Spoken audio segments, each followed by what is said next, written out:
program you are about to hear is fiction, science fiction. We make no guarantees, however, how long it will remain fiction. Exploring Tomorrow.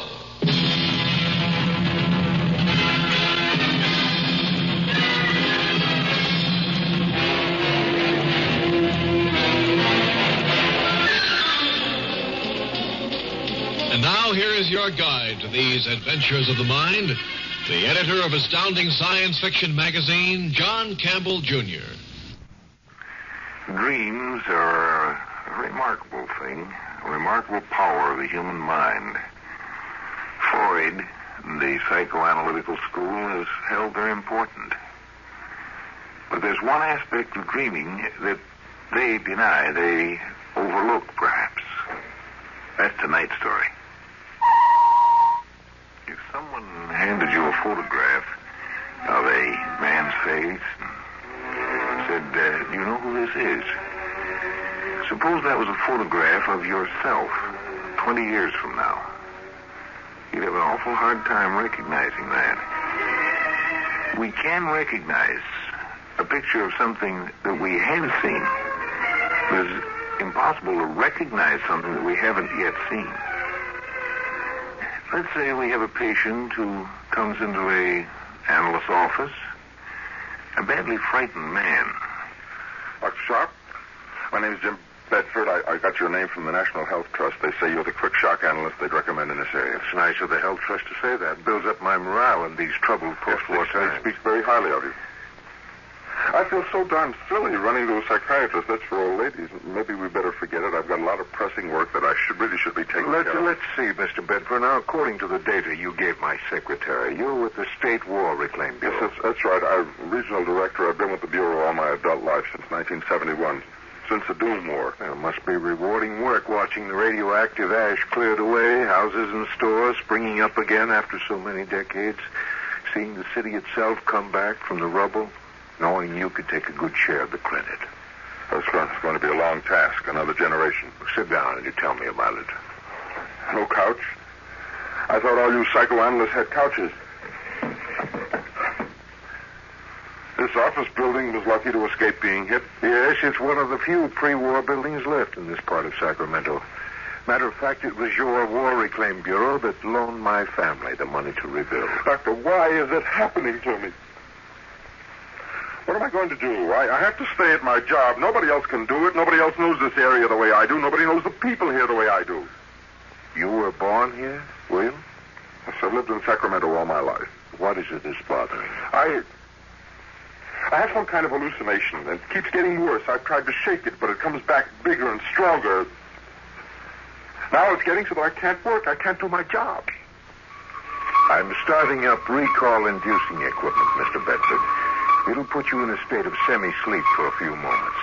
I'd like you to tell me what this hallucination is. Then maybe I can tell you why you have it. And maybe help you deal with it.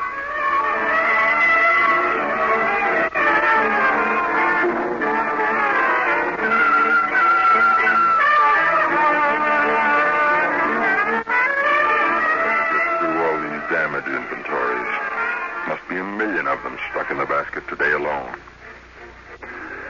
Oh, I ought to quit and go to bed and get some sleep. Where's the report on that mutant rat they've been killing? One that spins webs. Better okay the extermination program. Poisoned grain probably be best if it eats grain. Probably have to ask for federal aid. Not enough funds to do the job right. Oh, I'll okay the extermination and hope they can raise the funds. It's bad enough to have ordinary rodent infestation. Plague carriers, the worst possible sanitation menace. Menace? Huh? Oh, it's you, Giller. How did you get into my apartment? Front door was unlocked. I'm sorry to interrupt your work. Well, I was about to stop. What time is it? Past midnight. You want a beer? I'm going to have one. Siphoning valuable grain off to make beer in these times of need. Must be nice to be a big wheel and have luxuries. Your own stove, refrigerator. You know, I haven't had beer since last May. You'll survive. You've always managed to.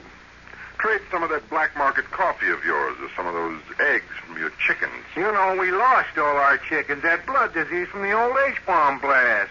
Take a look at this. Your application for aid? Turned down. I know. Why? Don't ask me why. Oh, okay. I'm the responsible person. I turned it down. You and I have been friends since we were kids. So what? You get a kick out of it, lording it over the people you've known. People who were something in the community before the Doom War. People you had to look up to and say sir to. I'm sorry about your poultry farm. I'm sorry for all the poultry raisers, you included, and the beef raisers and the walnut growers. But certain things have to be rebuilt before others. Heavy industry comes first.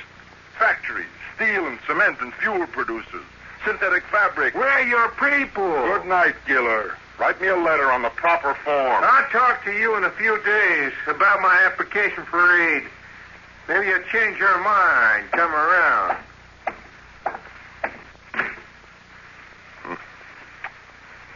Giller ever got that farm going, he'd be the biggest black market operator in California. $5 a piece for grade A eggs, and he knows where to get it. Everybody trying to swing a deal, make money, cash in on people's hunger. I wonder if he's really gone, or if he's hanging around outside. People like him get on my nerves. I better go see. Make sure.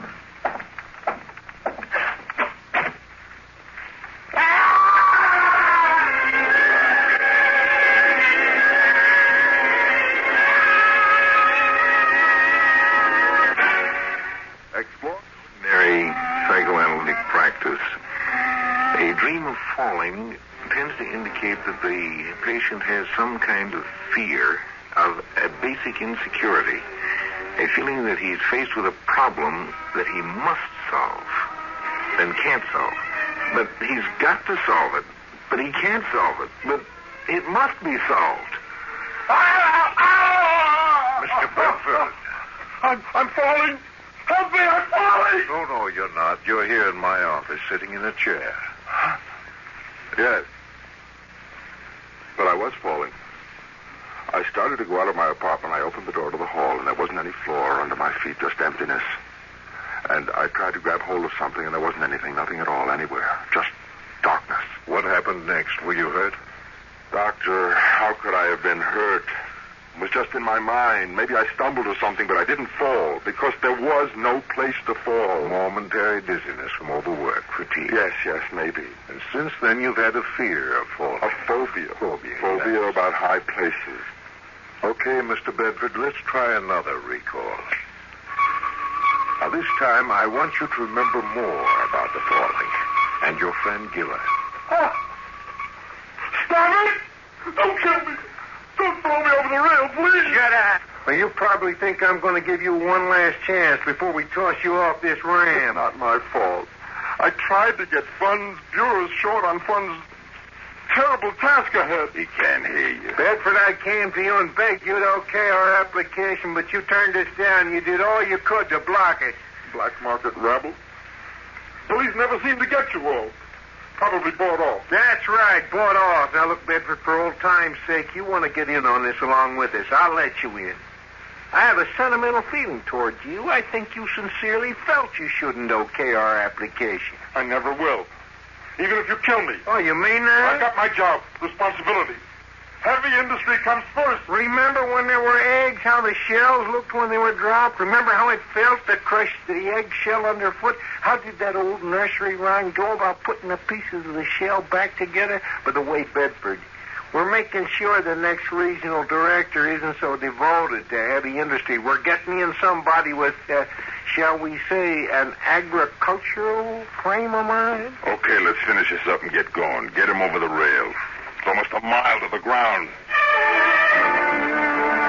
How could a thing like this happen to me and be forgotten? Can a person forget being knocked down, kicked, and threatened with death? It wasn't forgotten. It remained buried beneath, repressed. We'll have to try some more recall, Mr. Bedford. So far, I don't have enough to go on. Now, this business of Giller and his men beating and terrorizing you provides what's called the traumatic incident, the moment of fear that starts the chain reaction of repression going. But, are you willing to try another recall? Not now, Doctor. We shouldn't stop at this point. I couldn't stand anymore. Tomorrow, maybe. We'd better go on now, Mr. Bedford. Now, from what you recalled, I got an impression that there's no time to waste. I don't think they just beat you up and threatened you. I think they did throw you over the rail to your death. I think they killed you. All right, Doctor. I'll let you start your recall-inducing gadget again, but don't make me go back to that moment. Something else. I couldn't stand to see them standing there above me. Higher and higher, and then the ramp and the railing disappearing. At this time, I'd like you to think of something pleasant, satisfying. Perhaps a day in your work when you were particularly pleased with what you accomplished.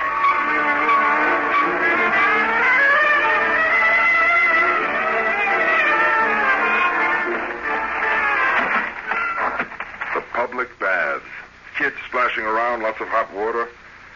Wonder how many of us would be dead by now. Dead from contamination from the perpetual fallout if we hadn't built those huge pools and fountains over there. It's the hardest decision I ever made.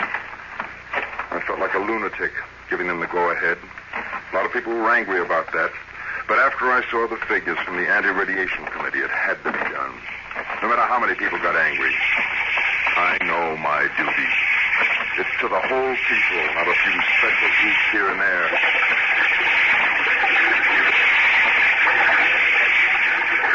You say you okayed the building of mass public baths, and you actually stood and watched the people bathing. That's right. Togas, like ancient times.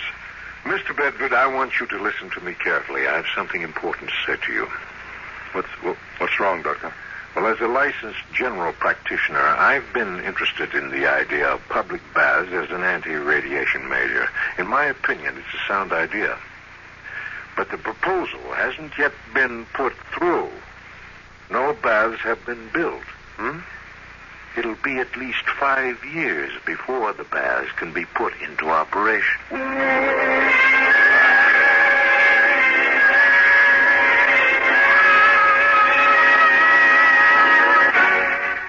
The usual interpretation doesn't quite check. Sometimes the dream isn't quite usual. If a man has a dream of the future, it's awfully hard to identify its source because the source hasn't happened yet. Tell me, Bedford, you were exposed to a great deal of radiation in the early part of your life, and so were your parents. That's right. We all were. We all went through the blasts and the heavy fallout of the war, the contamination of our food, water, homes, clothing. Do you remember any unusual exposure, either to you or to your parents, radiation approaching a dangerous maximum? Let me try to remember. I'm confused. You think I'm some sort of a freak. Stop sitting there in the chair insulting yourself. You have to make plans. Plans? There's nothing I can do.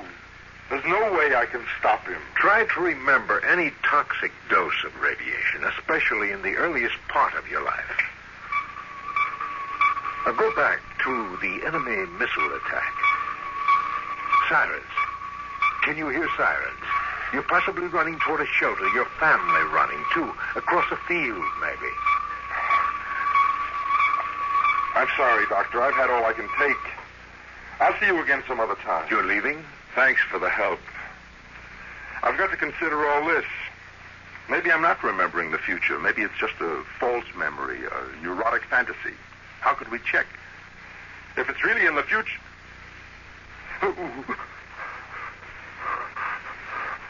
What's the matter? I can't get up. What? I can't stand up. I'm afraid I'll fall.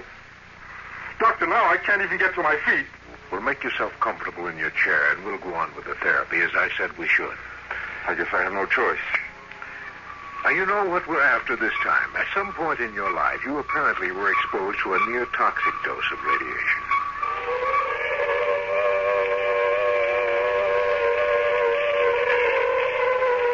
Wait for me. Hey, don't leave me behind. Come on back.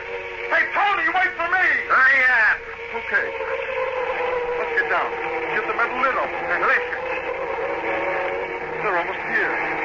Get the lid of the her up so we can get down there and be safe. You scared, Jimmy? Yes. Open that way. Not until you apologize for what you said in class the other day. You said my family moved here because they thought nobody would bomb this sector.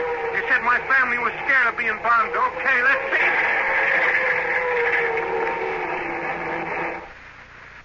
Yes, I remember. When Tony and I were kids during the war. We got the scuffling, seeing who was braver. And while we were scuffling, the first warhead exploded a couple of miles up the coast. So that's where you got the near-toxic dose. Yes. The whole place was saturated. Hot. They had to rope off the rubble, close the roads. I was in the hospital for a month, down in the underground medical wards along with the real casualties. Weren't you a real casualty? No, I wasn't hurt. They made all the tests. They found no sign of tissue damage, blood count okay, bone marrow unaffected, no cancerous formations. But now you know you were affected. Yes, I was affected. Now listen to me, Mr. Bedford. You still have time to re-examine your dealings with Giller. You mean give him the Bureau funds he wants so he can set up his black market operations? No, Dr. Sharp. I have my responsibility to the people of this area. Those funds have to be given to the proper applicants. Even if it means your life? Yes, even if it means my life. I'm still not going to give Giller the funds. I respect you, Mr. Bedford. I can see why the government gave you the job. I've tried to do it right. I feel proud of what I've done. The hygienic baths, evidently I'll be successful there. That alone makes it worthwhile. I don't feel too depressed. All in all, it was worth it. A lot of people died in the war. My death comes a number of years later, but, well, I can possibly consider it as a bona fide war death. With honor. Hey, look, I can stand up now. I'm on my feet. Bringing up that material about the radiation exposure must have done it. Do you intend to come back again and see me?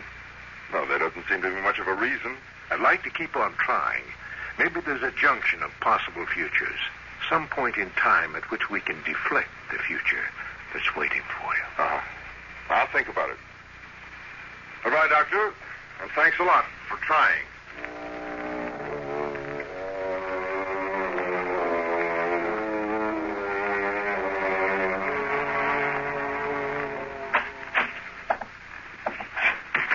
Did you wish to see me?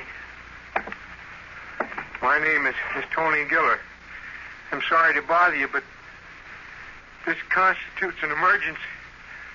I got, it's a compulsion, and it's following up my life. Sit down. Tell me about it. I have an irresistible urge to push people. Push people? Towards windows, out. What am I going to do, Doc? There was this little shrimp of a guy I pushed once, and one day a girl was standing ahead of me on an escalator, and I shoved her. She was injured. I'm afraid I'll eventually kill somebody someday. Some perfectly harmless person who never did anything wrong in his life.